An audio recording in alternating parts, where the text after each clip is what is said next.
it snowed. And it kept snowing. And it kept snowing. So I had plenty of time to unbox the newest WizKids D&D set, Fangs and Talons. I was really interested in this set because it had a lot of old school monsters. There were certainly some that I was looking out for, so let's take a look and see what I got. I did get these. They were a little bit beat up in, transit, I guess, shipping, whatnot. They were packaged fine, but, yeah. Oh, we got a nice water elemental, a lovely grumpy-faced water elemental. You know what? I like this one. This is a goofy miniature. I like that one. We got a lovely, I believe it's pronounced aboleth, an interesting miniature with a lovely clear base. We have a crossbow-wielding fire genasi, which is a interesting little miniature. Certainly something that I've never seen before. I'm glad I picked that up. And we have a little bit of, I forget what these guys are called. Boggles. They're called Boggles. What a great name.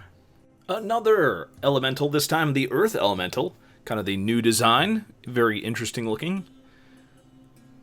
We have a Skulk. I love these guys. I have an entire dungeon based on a Skulk infestation. Very interesting. Check these guys out in the monster manual. You have the Skeletal Alchemist, which I believe that is a specific monster from Ghosts of the Salt Marsh. A very interesting monster. Definitely a very cool low-level encounter. And we have a Gloom Weaver with some very nice purple translucent effects. Interesting little miniature. Obviously useful as perhaps a NPC, a evil spellcaster. A very versatile, useful miniature. And on to the next pack. We get our third elemental, but woe is me. This is actually one of the few miniatures which was busted, but luckily it wasn't busted that bad. It just lost the base.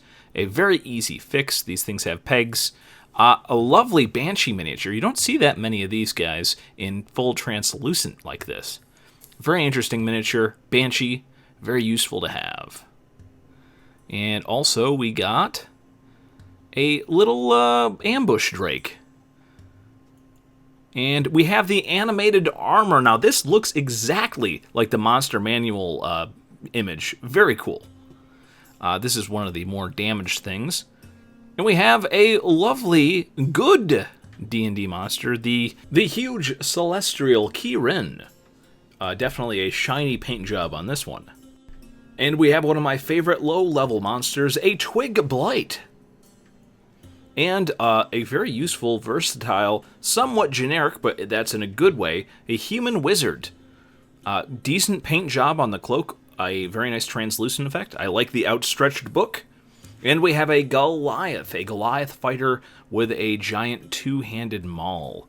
Also very interesting because there's not that many Goliaths, so don't mind getting some of these in here. And we have the giant wolf spider. Imposing, pouncing wolf spider. Nice enough coloration there. And we have a vine blight and the barabang. I never know how to pronounce that. And we have the Yong Ti. And I have no idea how to pronounce that. Let me check. Anathema, apparently. This is the Yuan Ti Anathema. I gotta be honest and say this is one of my least favorite huge miniatures.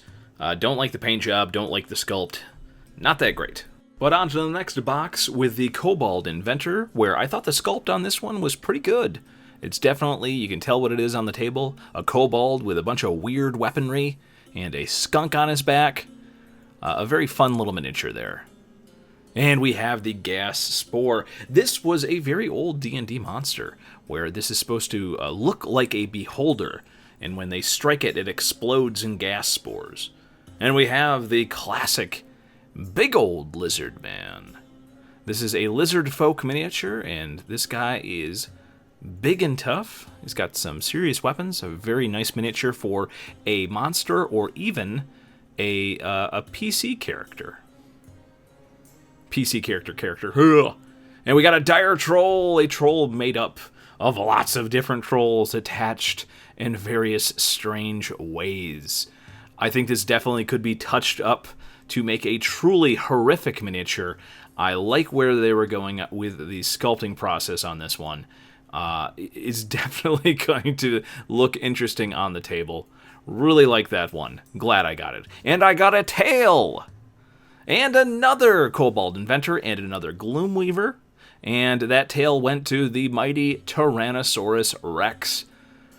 This was surprisingly nice. Some interesting detail on the back. The eyes and mouth were well sculpted and painted. It definitely looks interesting, even though I already have a Tyrannosaurus Rex miniature. I was glad to get this one. And we have some evil wizards, the Thayan Apprentice. A very nice miniature there.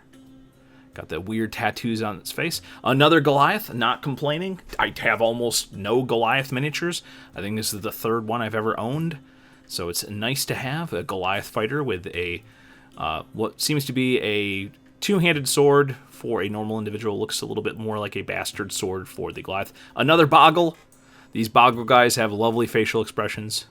Very nice. Certainly not glad. And then, of course, the piece de la resistance, probably the nicer miniature that I got here. A big old blue dragon with a bent horn. Luckily, this guy is made up of a PVC material where I was able to bend that horn back into place.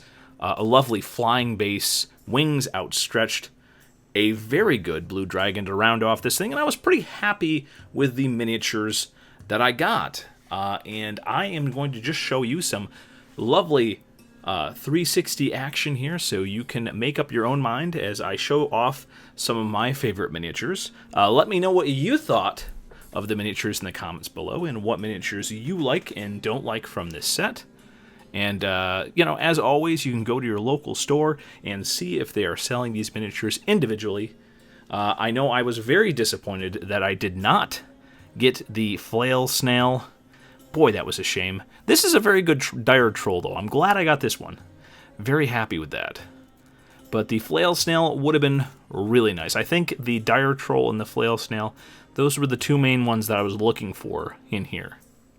And we have the trio of elementals that I got. I love that grumpy water elemental. It's got the misplaced thing on its eye. That's pretty funny. I enjoy that. We have the very angry rock elemental. I might touch him up in terms of the paint job. And then we have the pretty nice translucent air elemental. I like that.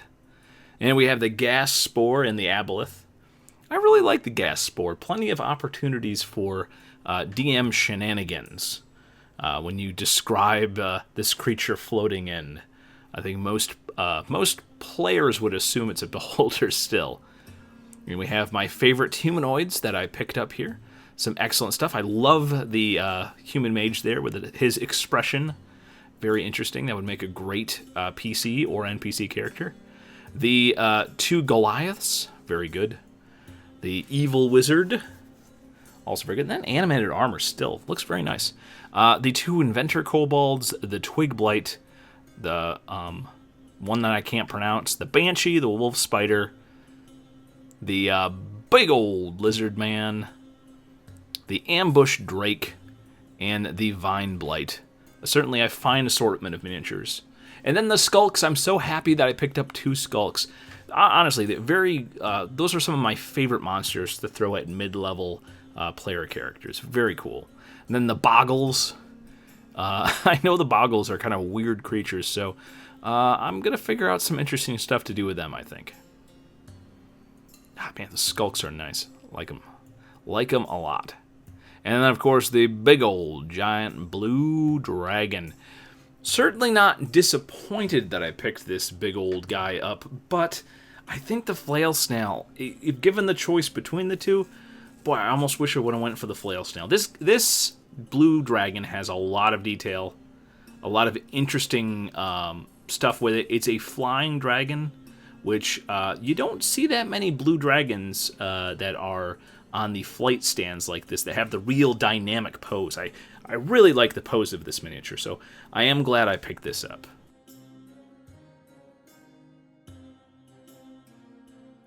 Oh, hey everybody, it's that time in the video that I have to remind everybody that I am not sponsored, unlike a lot of channels that do in-depth looks at miniatures like this. That means that if you do want to see me do more reviews of products like this, then please look in the video description for more ways to support this channel. You know, you might note that I haven't really done unboxings of the mainline WizKids products for about a year. I mean, I got those miniatures off Augie's, but that was about it. I haven't really covered the last two major releases, which is a real shame, but I mean, it is what it is. But if you do find these reviews helpful, then I do have to ask that you consider supporting the channel somehow. And heck, if that just means subscribing and sharing some of your favorite videos that I've done on social media, that would be a huge help. Thanks for watching the video, and I will see you next time.